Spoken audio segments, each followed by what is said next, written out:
On today's review, we're going to be looking at Mike Tyson's Punch-Out for the NES. Mike Tyson's Punch-Out was released on the NES by Nintendo in 1987. Punch-Out for the NES comes in two different versions. One is the traditional one with Mike Tyson, and it was later changed to the made-up Mr. Dream once the license to Mike Tyson expired. Although the only difference between the two games is the final boss, Mr. Dream actually fights like Mike Tyson. I would rather prefer the first game since it has Mike Tyson in it. Remember, if you're new to this channel, don't forget to like and subscribe as it helps us this channel grow. And don't forget to hit the notification button for all future videos. So, how is Punch-Out today? Here is our review of Mike Tyson's Punch-Out for the NES.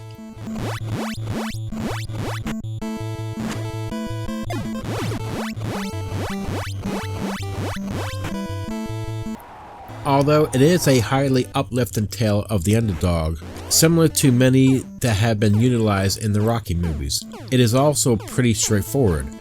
A young boxer named Little Mac was born and raised in Brooklyn, New York. Doc Lewis, a former champion, meets with him. Lewis recognizes Mac's potential and Doc becomes his official trainer after teaching him everything there is to know about boxing. Although they are aware that the route to the championship will be difficult, the two set out with the intention of challenging the boxing world.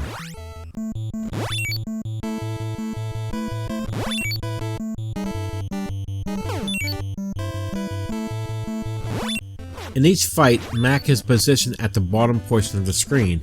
His back is facing you, while your opponent is positioned above him, facing back in his direction, and you aim to pummel away and block or evade incoming attacks in order to deplete the opponent's life meter before they can do the same to yours.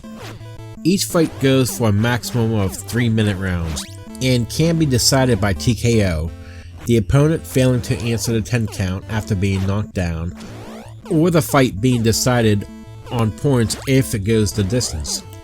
It has more of an arcade style to it, so the fights are more thrilling since neither fighters can flee or attempt to grab the other to buy time.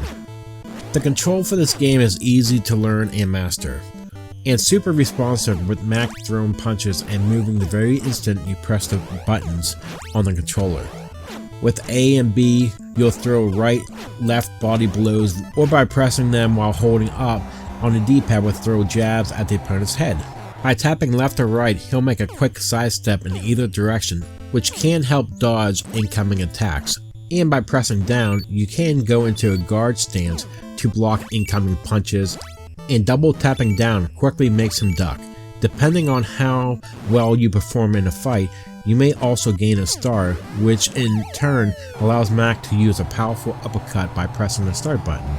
The first fight against Glass Joe is super easy, and after that, it starts getting a little harder.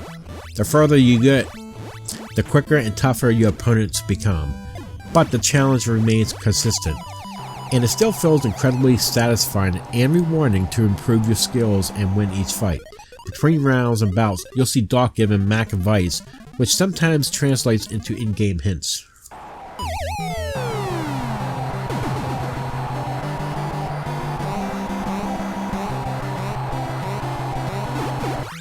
This game has great graphics with lots of colors and details. You can make out a massive onlooking crowd in the background, with heads making occasional movements and occasional camera flashing going off, which also acts as one of the visual clues for when an opponent is going to make a certain move.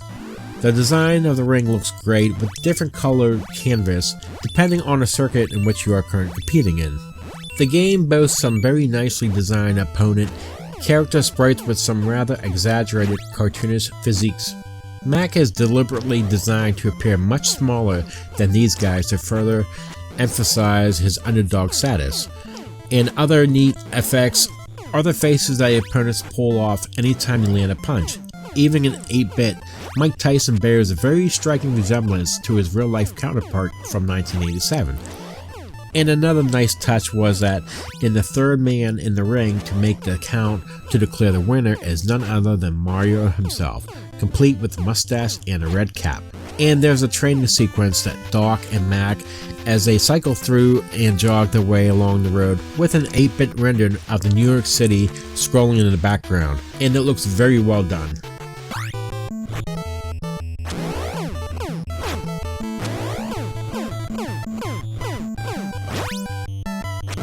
While the game may not feature the best soundtrack, the background music that you get here is some of the most recognizable and well-known NES music.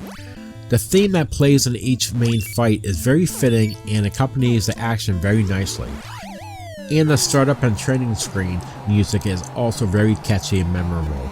The sound effects are also very nicely done, with some low dud effects and punch and connect, switch effects while you throw them, and a high dropping note when you land a killer blow and send an opponent spiraling down to the mat. The buzzing of the crowd and ringing of the bell while camera lights flash various colors in the background round off one of the best presentations and visual appealing boxing games on the NES.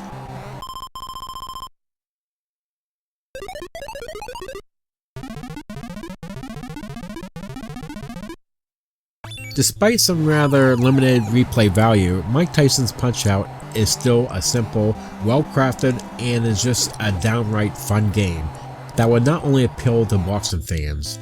The mechanics are simple and fun, the gameplay is challenging, and it feels satisfying to overcome each opponent once you've worked out a strategy.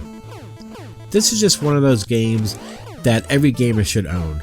I myself first played it as a young age, and it was just as fun now as it was when I was a kid. Mike Tyson's Punch-Out! Is a type of game that will always have a lasting place in gaming history. There isn't much to complain about a game that is this old. Add to the fact that you have a strategy and action as well as a password feature to continue your progress, and you're looking at one hell of a game. For NES owners who are looking to collect classic games that have plenty to offer, Mike Tyson's Punch-Out! Shouldn't be passed over. Mike Tyson's Punch-Out! For the NES is getting a 10 out of 10. What did you think about Mike Tyson's Punch-Out! For the NES? Please leave comments below to share your thoughts. That would do it for this episode. We do live streams throughout the week, mostly games from the Xbox or the Nintendo Switch, and we also do retro games throughout the week as well. And remember, if you like this video, give it a thumbs up for your support. Thank you for watching, and I will see you here on the next episode. Have a great day.